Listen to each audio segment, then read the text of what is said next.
What is going on, gunfighters, gun sommeliers, students of the gun, survivalists, tactical guys, military, law enforcement, civilian, youth gunfighters? Welcome to the tribe, the podcast where we talk about guns and gunfighting the right way with God Almighty at the center, Judeo-Christian values, and real-world first-hand experience.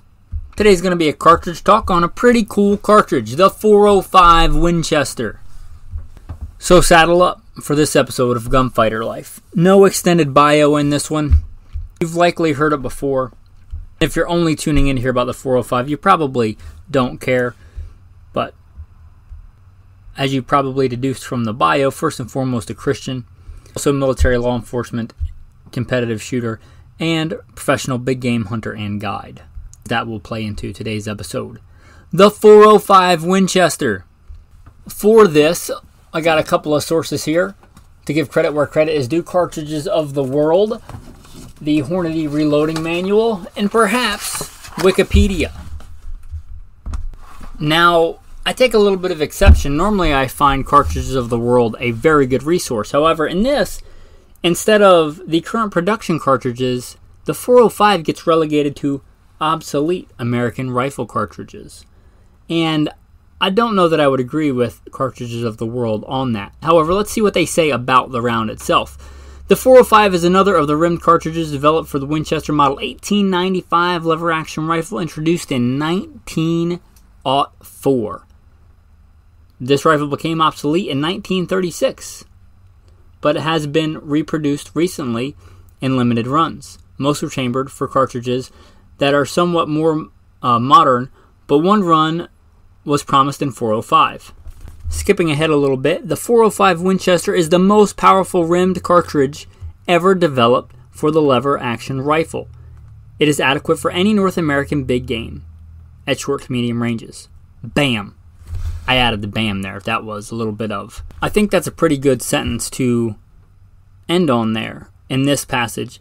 It is adequate for any North American big game at short to medium ranges. We'll come back to the numbers in a bit. Let's see what the Hornady Reloading Manual has to say. The 405 Winchester. And I was going to get to this. I'm glad they brought it up. The 405 Winchester is often found in the same sentence with American President Theodore Roosevelt. President Roosevelt was an avid hunter and sportsman who was also the 405 Winchester's foremost proponent. This gives some interesting perspective into hunting's role in politics during the early part of the 20th century. The 405 Winchester puts some respectable ballistic numbers, especially for a cartridge of its age. It was and is the most powerful rimmed cartridge ever that was specifically developed for a lever-action rifle. Having as much energy remaining at 100 yards as the 450 Marlin. In fact, the 405 was held in high regard by Teddy Roosevelt as a Lion cartridge. And I think that's a good place to stop there. Talk about a powerhouse. Talk about a manly cartridge for a manly president, Theodore Roosevelt. Now, to be honest, I don't think Theodore Roosevelt, to get off on a tangent, is my favorite president. I think that would go to Andrew Jackson. The man was shot so many times. I think the common thing is that he died from lead poisoning from all the bullets that were in his body. That's Andrew Jackson. I think he's my favorite president. A gunfighter president for Gunfighter Life podcast. And as somebody who spent his adult life in one form or another, most of the time as a professional gunfighter. But Teddy Roosevelt, also a professional gunfighter. He was born pretty aristocratic, as I would call it, pretty well off, and he sought out hardship and adventure. The Rough Riders, going and fighting in hot, austere environments. Not because he had to, because he felt it was the right thing to do. Teddy Roosevelt, also a mighty hunter. We see this kind of distinction today, and it saddens me that there's this giant chasm between tactical shooting in your Glock 19 and hunting. But some of the best warrior, both individuals and cultures throughout history, were great warriors and also great hunters. the Vikings, the Greeks, the Romans, Teddy Roosevelt, Carlos Hathcock, Simo Ohaya. There's no contradiction there. It's only recently I think we see this giant chasm between the two. But Teddy Roosevelt, getting back to the 405 Winchester, liked this cartridge. And it's easy to see why. It's a powerhouse. We often think of today the powerhouse like the man's man. See it on all these Instagram, these tactical, one might call an abomination, one might really drool over them, tactical Leveraction 4570s. And they think the Leveraction 4570 is like the manly cartridge. And then you look at the 405 Winchester. The thing is a beast. I mean, Theodore Roosevelt took it to Africa on safari. Now, I've heard it put different ways, whether our ex-commander-in-chief referred to it as his big medicine lion gun or just his lion medicine gun or something thereof, but there seems to be little argument that he used it on lions. To give credit where credit is due, I'm not really quoting much from the article, but there's one on the Big Game Hunting blog you might check out if you're interested in this cartridge.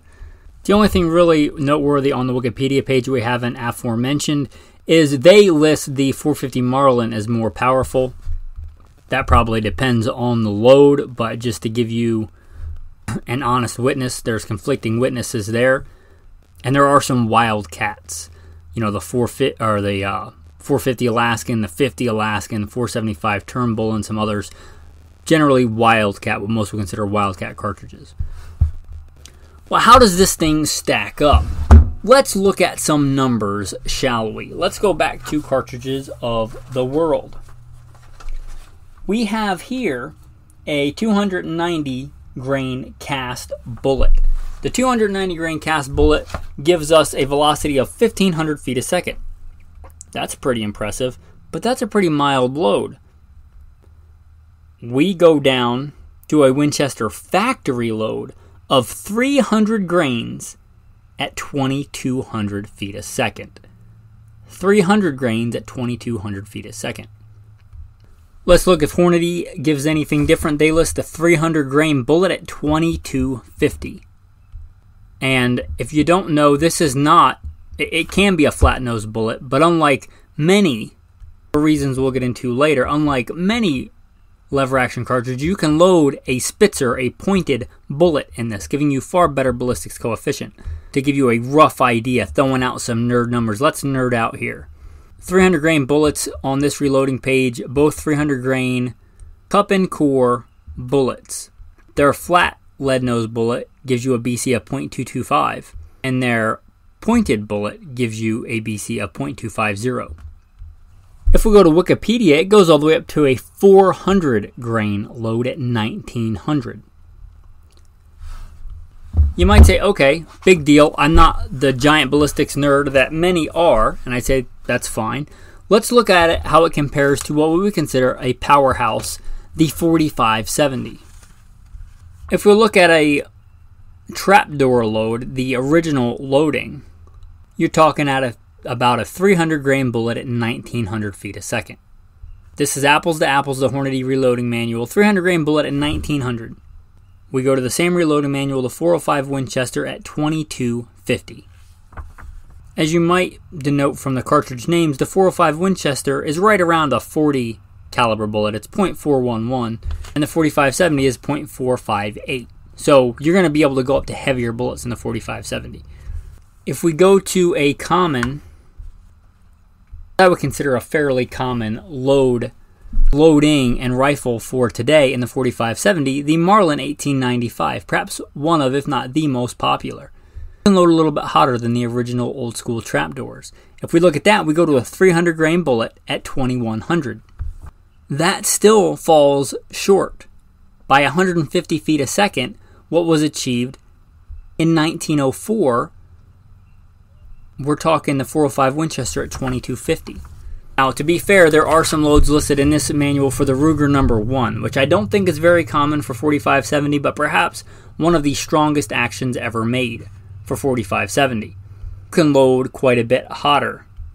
It lists a 350 grain at 2200, but again, that's only for the Ruger number 1. we're talking common lever action guns, the .405 Winchester proving more powerful here than the .45-70. Not only does it spank it in power, bullet weight, and velocity, it also spanks it in BC, because remember the .45-70 is .458, so it's a fatter bullet if you go with the same kind of grain weight. And the BCs suffer. They're sub .2 BC, not to get too nerdy. If you want to jump up to similar BCs, you have to go with a bigger, heavier bullet, which means you're dropping down in velocity. Although, I mean, to be fair, if we look at some of this reloading data, it lists a 325 grain bullet with pretty similar BCs. .230 at 2150. Still not as fast and as flat as the old .405 Winchester, but if you're hunting with a lever action like this, is that relevant to you? I think BC is often overstated in today's ballistics conversation. But the .405 Winchester, again, it's a beast of a round. And here's the thing why I take exception. I was just on the Winchester website, and they still list as being made the .405 Winchester in the model 1895 lever action rifle. A pretty cool story in and of itself, perhaps a rifle that deserves its own podcast in its own right. We often think of the lever action as quintessentially American. Therefore, you may find it ironic that the biggest use of these in warfare, I do believe, was by Russia in World War I. They bought these Winchesters and fielded them, the model 1895 in 7.62 by 54R. A pretty potent cartridge in its own right. That same rifle also came in .405 Winchester, and you can still get it. And that's cool. Unlike most, I said we'd get back to this, unlike most lever action rifles that feed from a tube requiring the use of round nose or flat nose bullets, most commonly like the 30-30 if you think of that, these do not. This is a magazine fed, a bottom fed magazine, much like more common bolt action rifles of today. That being said, you can use Spitzer style bullets, pointed bullets. They slice through the air better. And it's still, there may not be a lot of guns available in .405 Winchester, but if you wanted a cool historic, snowplow of a round, you can still get it. They still list it on the website. The model 1895 in .405 Winchester. So I don't think that it's obsolete. That being said, maybe obsolescent, it is not nearly as common as the .45-70. If you just like the history of this cartridge, Teddy Roosevelt is your favorite president. You just want a powerhouse. You just want something different. And if you reload, the availability of factory ammo is not as big a deal. This is a pretty cool gun and cartridge. There is a factory load listed on Midway USA. Now, I don't get any sponsors, any kickbacks. Just Midway is a company I've used for a long time. It's kind of my go-to when I'm looking for something hunting, cartridge, gun related. They list, in fact, a factory load. Only one, but it looks like a really good one. .405 Winchester 300 grain interlock spire point.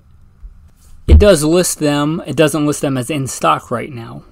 It says unavailable limited run, but it's a .405 Winchester 300 grain at 2,200 feet per second for 3,224 foot-pounds.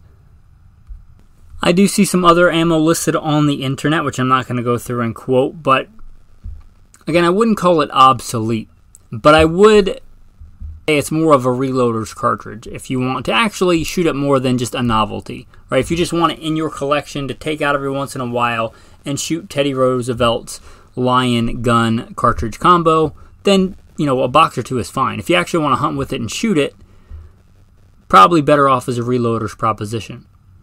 But a really cool cartridge and a powerhouse. Anyway, I hope you enjoyed this cartridge talk. I'm not going to throw in a tactical tip of the day, but I hate to skimp on the tactical verse of the day. From Proverbs. And one who spreads slander is a fool. When there are many words, wrongdoing is unavoidable, but one who restrains his lips is wise. The tongue of the righteous is like choice silver. It reminds me of another verse in the Bible, in the Torah to be more specific. You shall not go about as a talebearer among your people. Gossip, slander, saying things you don't know, that you don't know to be true. By the testimony of 2 or 3 witnesses, a matter is established. I'd say it's better to be a man of few words that are correct than spreading rumors, saying things that aren't true, especially when it affects other people.